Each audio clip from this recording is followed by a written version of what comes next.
하나님의 말씀입니다. 경청하십시오. 너를 위하여 새긴 우상을 만들지 말고 또 위로 하늘에 있는 것이나 아래로 땅에 있는 것이나 땅 아래 물속에 있는 것에 어떤 형상도 만들지 말며 그것들에게 절하지 말며 그것들을 섬기지 말라.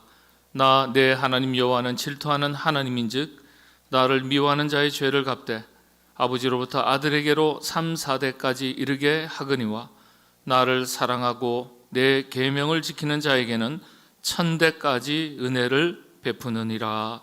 아멘. 여러분, 십자가를 보시면 누가 생각나시나요? 십자가를 보시면 우리 그리스도인 입장에서는 십자가 그러면 누가 떠오르죠? 예수님입니다. 자연스럽죠. 예수님을 떠올리는데 눈에 보이는 십자가가 도움이 됩니다. 그런데 이 십자가도 하나의 우상이라고 해서 십자가를 붙이는 것이 옳지 않다 그렇게 주장해서 십자가를 우리 교회 안에 혹은 바깥에 달지 않는 교파도 있습니다. 그러면 밖에서 볼 때 십자가가 있으면 대부분 인식하기를 어느 곳이라고 인식하겠어요? 십자가가 있으면 병원 아니면 교회구나. 특별히 교회라고 인식을 하죠. 저 건물에 교회가 있구나. 십자가를 보면서 저기 카페가 있구나 이렇게 생각하는 분은 없어요. 그래서 십자가가 도구이지만 이 도구를 통해서 하나의 형상을 통해서 예수님을 생각할 수 있는데 도움이 되는 겁니다. 그래서 이런 이야기를 철학에서는 인간은 현상을 통하지 않고서는 본질을 파악하기 어렵다 그렇게 표현합니다. 현상이라는 건 눈에 보이는 걸 현상을 말하는 거예요. 형상이 아니라 현상이에요. 현상이라는 것은 눈에 막 일어나는 어떤 것들이거든요. 그래서 현상을 통하지 않고서는 본질을 파악하기 힘든 그 연약함이 인간에게 있는 거예요. 그래서 인간은요, 눈에 본질이라는 것은 보이지가 않아요. 그래서 보이지가 않기 때문에 자꾸 뭘 만들어내려고 그래요? 눈에 보이는 것을 자꾸 만들어내요. 눈에 보이는 것을 통해서 그 본질의 의미를 알아가기 위해서 그렇게 자꾸 형상을 만들죠.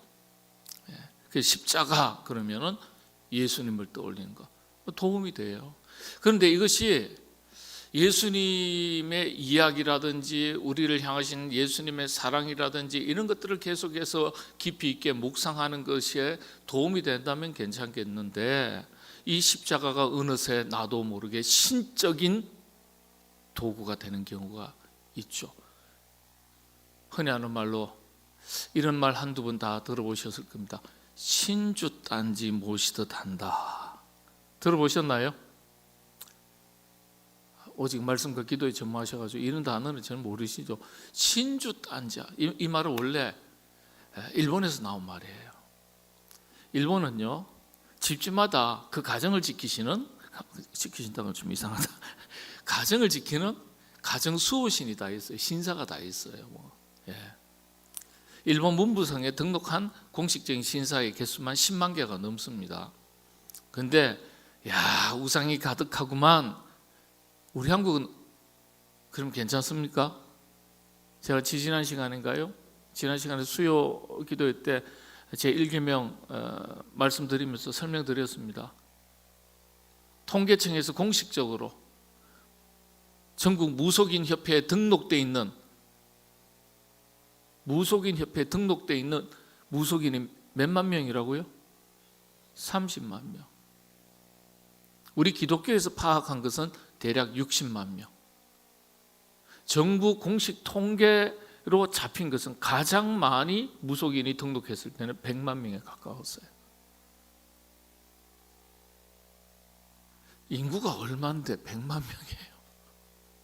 이중등록도 있겠고 별의별 사람이 다 있겠죠. 꽤나 오래전 얘기입니다만, 그러나 정부 공식 통계입니다. 여러분 상상을 초월하죠. 우리나라도 굉장히 무속이 가득한 나라였어요.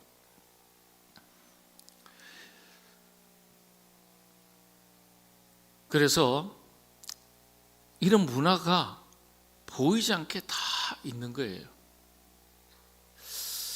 자, 다시 조금 내용을 바꿔서 말씀드리겠습니다. 가톨릭에 가면은요, 부처님의 이 뭐죠? 이게 뭐라 그러죠? 이걸 염주 그러죠. 근데 가톨릭에도 있더라고요. 그걸 뭐라 그러죠? 묵주라 그러죠. 묵주. 네. 그리고 뭔가 신적 권위가 있는지는 모르겠지만, 신비한 능력이 있는지 모르겠지만, 십자가를 몸에 꼭 부적처럼 가지고 있는 분들도 있습니다. 근데 이 유럽 쪽에 가톨릭 문화 쪽에 가보면, 또 정교회 올소독스 정교회에 가보면요, 차원이 틀려져요.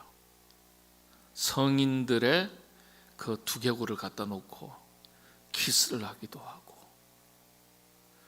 어느 교황이 입었던 망토, 이걸 단순하게 박물관에서 전시하는 것이라면 괜찮은데요, 거의 신성시합니다. 그리고 예수님의 그 골고다 언덕의 그 과정들을 성화로 표현해서 성당에 다 붙여놓거든요.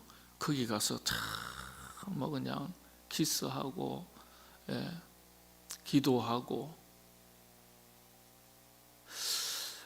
그리고 마리아상, 가톨릭에서는 이 마리아를 교황 모설은 오래전부터 나왔어요. 그런데 최근 한 몇 년 사이죠. 2년, 3년 전인가요? 2년 전인가요? 마리아 무호설까지 나왔어요. 마리아도 교황도 다 죄인입니다. 근데 무호설이라는 거예요. 신성시하는 거예요. 신성시. 어떠한 오점도 없다는 거예요. 죄도 없다는 거예요. 말이 됩니까? 교황 무호설은 벌써 오래전에 나왔어요. 성경의 권위보다도 더 위에 올라가 있어요. 그리고 거기에 더해서 마리아 무호설까지 등장했습니다.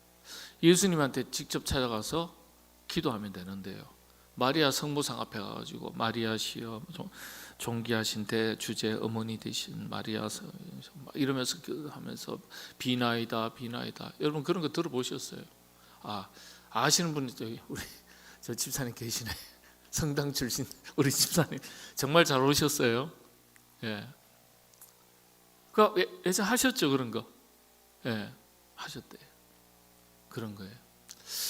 그러니까 성경 훌륭한 인물들에 대해서 우리가 존경하고 영적인 교훈을 찾아서 배우는 것은 좋은 일입니다만은, 어떤 신성시하거나 그게 특별한 어떤 의미를 부여해서 인간 이상의 어떤 가치를 부여하거나 이렇게 되면요, 이게 변질이 되는 거죠.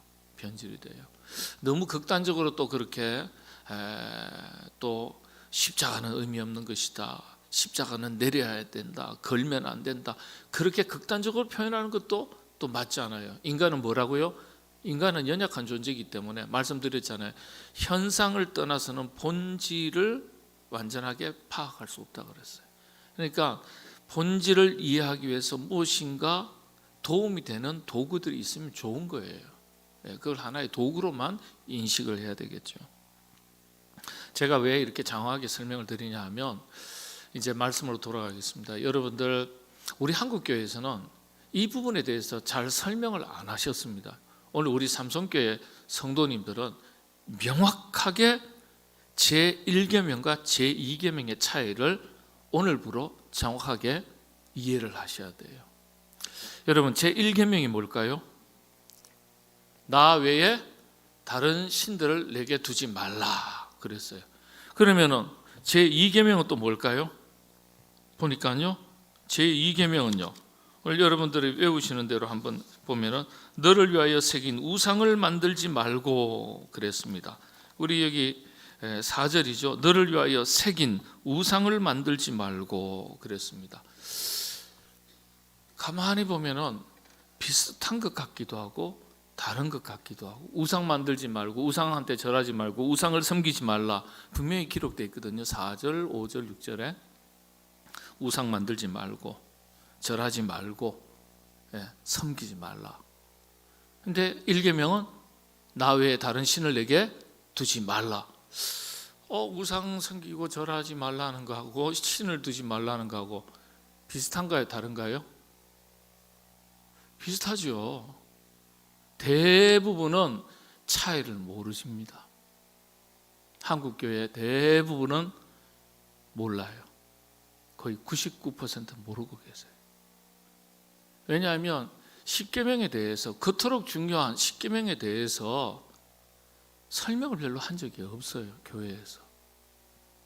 그러니까 잘못하면 우리가 덮어놓고 믿게 되는 거예요. 덮어놓고. 1계명과 2계명은 완전히 달라요. 제가 설명을 드리겠습니다. 1계명은 간단하게 설명을 드리면 하나님 이외에 다른 신을 섬기는 것을 금하는 계명입니다. 자, 그런데 제2계명은 뭘까요? 그러면요, 두 가지가 의미가 있는데, 우리가 섬기는 하나님을 눈에 보이는 형태로 형상화시키지 말라는 뜻입니다. 1차적으로.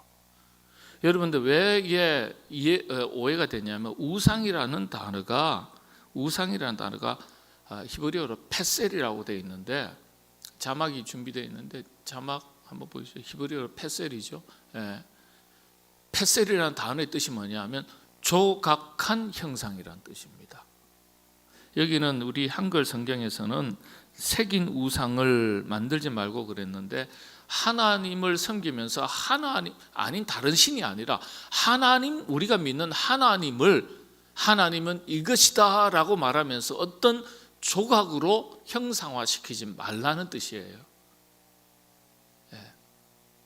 그게 아닙니까? 그런데 1계명, 2계명이나 나 외에 다른 신을 내게 두지 말라 그러면은 그런데 이게 무슨 비슷한 것 같은데 그래도 이해가 잘 안 됩니다.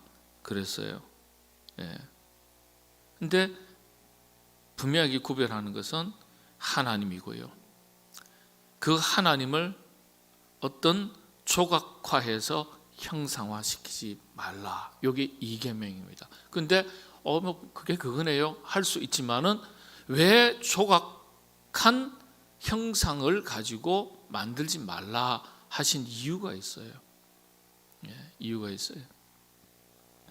그게 사실은 출애굽기 20장 4절에서 6절, 이걸 조금 더 자세하게 설명한 구절이 신명기에 있습니다. 신명기 4장 15절에서 19절인데요. 제가 한번 쭉 읽어드리겠습니다. 여호와께서 호렙산 불길 중에서 너희에게 말씀하시던 날에 너희가 어떤 형상도 보지 못하였은즉 너희는 깊이 삼가라. 그 말하죠. 그리하여 스스로 부패하여 자기를 위해 어떤 형상대로든지 우상을 새겨, 우상이라는 말은 어떤 신을 말하는 게 아니라 여기서는 조각된 하나님의 형상, 조각해서 형상화시킨 하나님을 말하는 게, 우상을 새겨 만들지 말라. 남자의 형상이든지 여자의 형상이든지 땅 위에 있는 어떤 짐승의 형상이든지 하늘을 나는 날개 가진 어떤 새의 형상이든지 땅 위에 기는 어떤 곤충의 형상이든지 땅 아래 물속에 있는 어떤 어족의 형상이든지 만들지 말라. 또 그리하여 네가 하늘을 향하여 눈을 들어 해와 달과 별들, 하늘 위의 모든 천체 곧 너희의 하나님 여호와께서 천하 만민을 위하여 배정하신 것을 보고 미혹하여 그것에 경배하며 섬기지 말라 그랬어요. 1차적으로는요, 하나님께서 이렇게 말씀하신 이유 중에 하나가 신약 성경에 있어요. 하나님 영이시니 그랬어요. 하나님 영이시니 그랬어요. 어떤 제한된 것으로서 표현할 수가 없다는 거예요. 하나님의 본질적인 속성에 대해서 우리가 알아가려고 노력해야 되지, 어떤 금송아지를, 아론의 금송아지, 하나님 이스라엘 백성들이요, 하나님이 눈에 보이지도 않고 귀에 들리지도 않고 잘 모르겠는 거예요. 피상적인 거예요. 추상적인 거예요. 그래서 하나님을 좀 보게 해달라 이런 요청이 많았어요. 그래서 아론이 뭘 만들었어요? 금을 녹여가지고 금송아지를 만들어서 이게 하나님이다. 다른 우상, 다른 신이 아니에요. 금송아지를 만들어 놓고 이걸 여호와 하나님이다 라고 설명을 했어요. 그게 성경에 기록되어 있습니다. 네.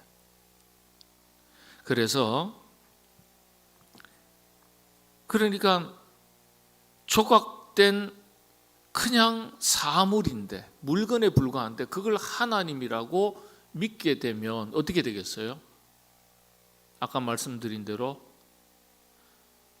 여기에 신비한 능력이 있어서 이 사물, 물건 자체를 신성시하게 되는 겁니다. 지금 우리야 다 지금 지성이 있고 이성이 있으니까 이런 실수를 하지 않지만은 지금 보면은요, 그런 경우가 많이 있어요. 십자가를 쥐고 있고, 그 다음에 아론의 쌍난 지팡이, 뭐 세례 요한의 지팡이가 발견됐다더라, 세례 요한의, 사도 요한의 두개골이 어디 있다, 뭐 그러면요 아주 신성시합니다. 신성시해요. 그래서 가톨릭에는 그런 문화가 굉장히 많아요. 그래서 종교개혁을 할 때 성상숭배 사상이라고, 거룩한 형상, 거룩한 조각들, 물건들, 이런 것들을 숭배하는 사상을 배격한다 그랬어요. 우리 개혁교회가요. 그 종교개혁할 때 성상숭배 사상을 금했습니다. 그런데 가톨릭에 가보면 그렇지가 않아요. 거룩한 물건들, 이런 것들은 얼마나 신성시하는지 몰라요. 그리고 거룩한 곳이기 때문에 개혁교회, 개신교 성도들은 함부로 들어가면 안 된다.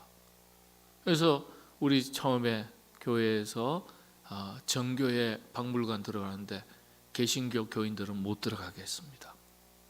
짐나간 탕자 수준이기 때문에.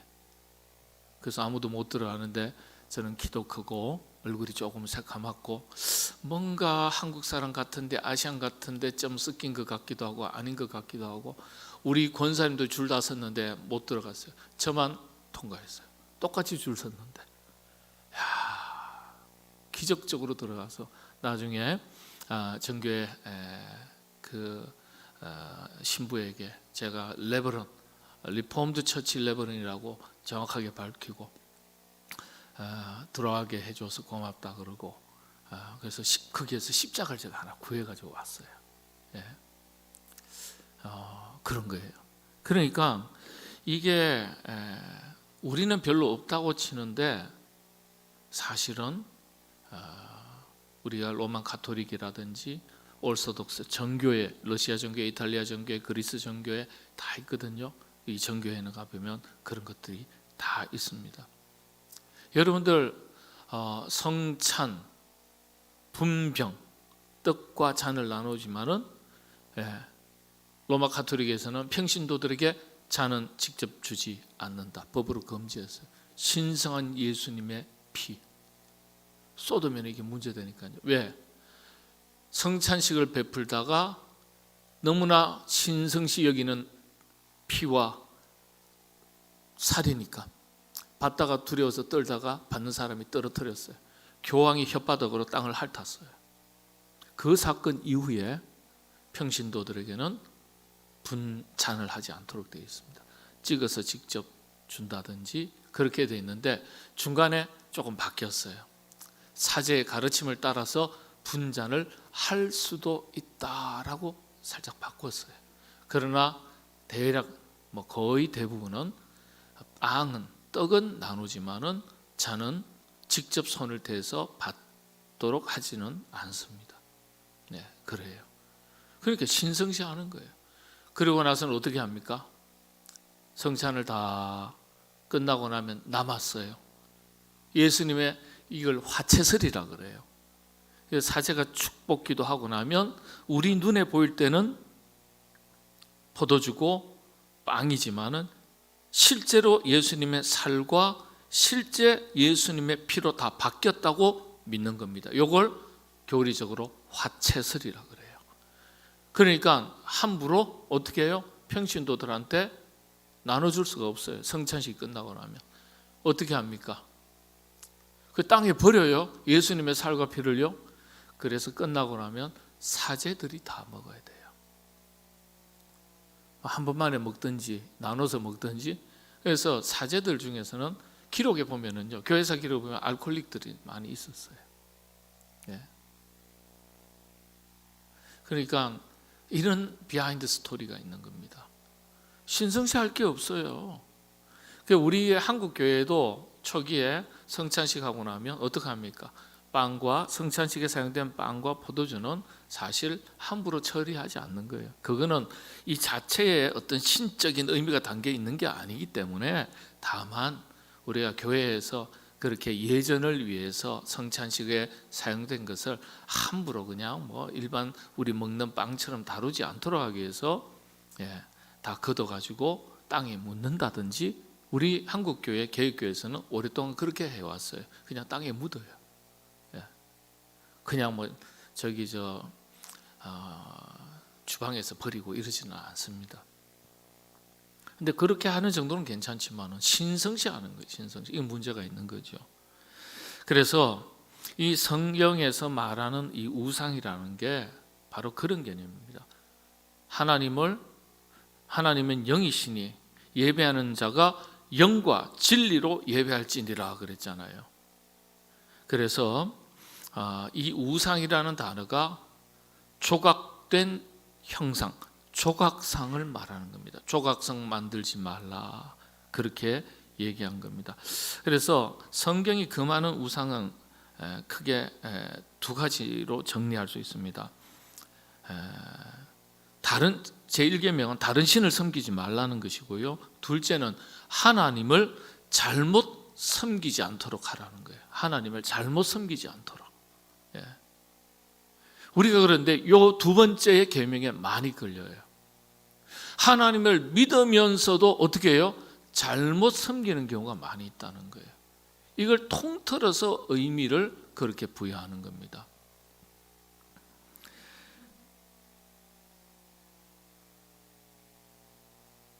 여러분들, 오늘날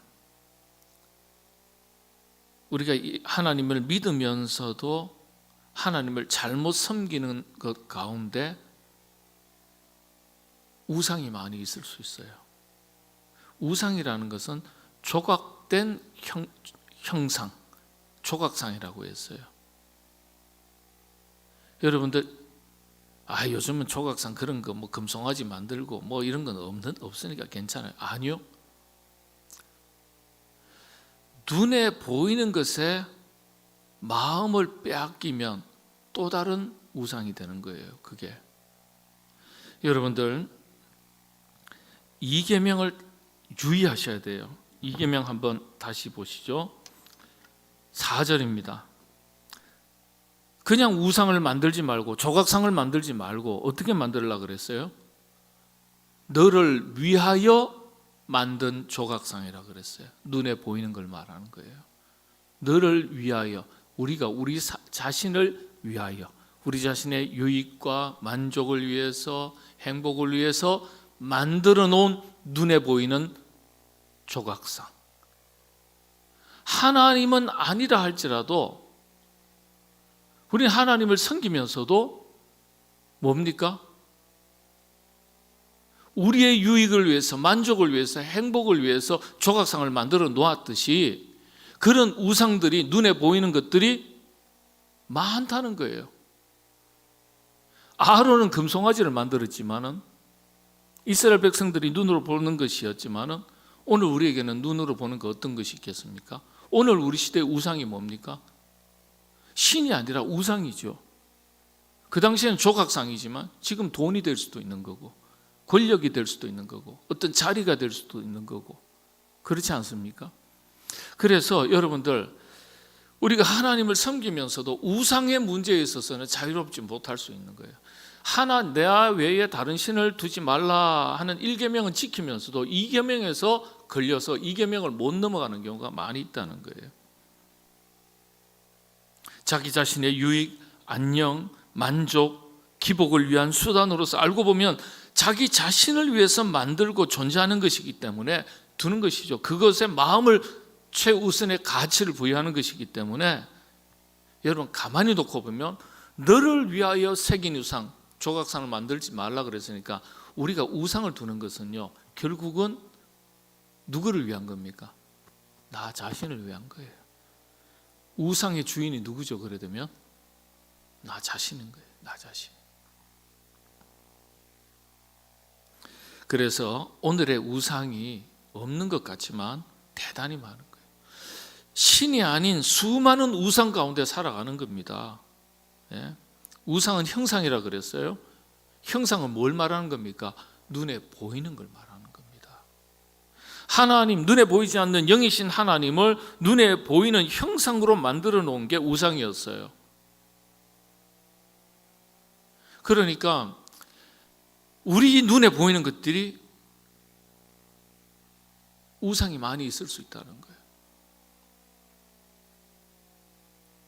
절대적인 가치, 의미를 부여하고 그걸 추구하고 쫓아가면서 살아가는 것들, 하나님을 섬기면서도 우리 안에 수많은 우상을 두고 살아갈 수 있다는 거예요.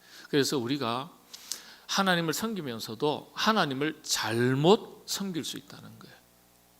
하나님을 믿으면서도 잘못 믿을 수 있다는 거예요. 그래서 하나님께서 나 외에 다른 신을 두지 말라. 그리고 두 번째, 제대로 믿어라. 아주 쉽게 말씀을 바꾸면 잘못 믿으면 안 된다. 제대로 믿어야 된다. 믿는다고 말하면서 내가 주인 되는 것이 아니라 내가 원하는, 내가 꿈꾸는, 내가 소원하는, 내가 원하는 만족을 위한 것, 행복을 위한 그것을 우선 가치에 두고 눈에 보이는 것을 그것을 주인 삼고 살아가면 그게 우상이 된다는 거예요. 우상이 된다. 그래서 여러분들 예수님 믿고 살면서도 우리는 수많은 우상들 속에서 살아갈 수 있어요. 살아갈 수 있습니다. 그래서 이 두 번째 계명이 우리 그리스도인들에게는 더 심각한 정말 고민해봐야 될 우상인 거예요. 우상, 계명인 거예요. 그러니까 여러분들 이해가 되시나요 이제? 1계명은 여호와 아닌 다른 신을 두지 말라는 거예요. 그러니까 예를 뭐 붓다를 믿는다든지 뭐 알라신을 믿는다든지 이런 거 믿지 말라는 거예요. 2계명은 하나님을 믿더라도 바르게 믿으라. 제대로 믿으라. 하나님을 믿으면서도 하나님보다 더 소중한 것을 두고 눈에 보이는 것을 쫓아서 마음을 빼앗기고 에너지를 빼앗기고, 그걸 신약 성경에서는 이생의 자랑과 안목의 자랑이라고 하지 않았습니까? 안목, 눈에 보이는 욕심을 말하는 거거든요. 안목. 이 세상에 썩고 없어질 것, 허탄한 것들, 그런 것들에 마음을 빼앗기지 말라. 그러니까 마음을 빼앗기면은 그것 중심으로 살아가면 하나님을 섬기면서도 그것이 우리에게는 절대 가치가 되어버리고 우선 가치가 되니까 우상을 두고 사는 것이나 다름없는 것이다. 그건 잘못 믿는다는 거예요. 그래서 제대로 믿어야 된다. 제대로 믿어야 된다. 여러분들,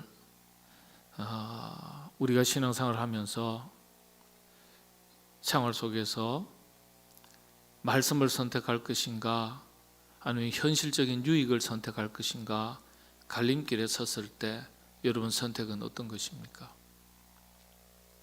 고민 하나도 하지 않고 현실의 유익을 선택하고 하나님의 말씀의 원칙들을 잃어버린다면, 뒤로 물린다면 그것이 또 다른 우상을 두고 하나님을 섬기면서 겸하여 우상도 섬기는. 그래서 복음서에서 예수님께서 재물과 하나님을 겸하여 섬길 수 없다라는 있죠. 기억나시죠? 재물과 하나님을 겸하여 섬길 수 없다. 그 재물이 뭐가 된다는 뜻이에요?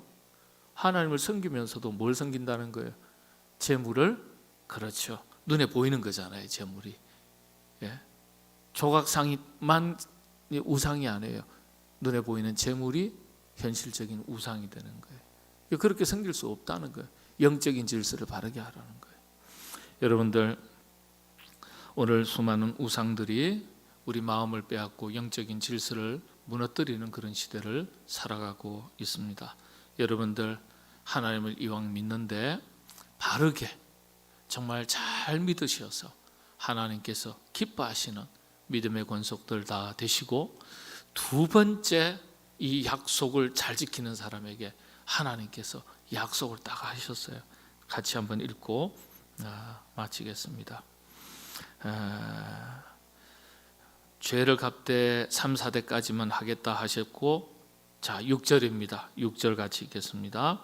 나를 사랑하고 내 계명을 지키는 자에게는 1000대까지 은혜를 베푸느니라.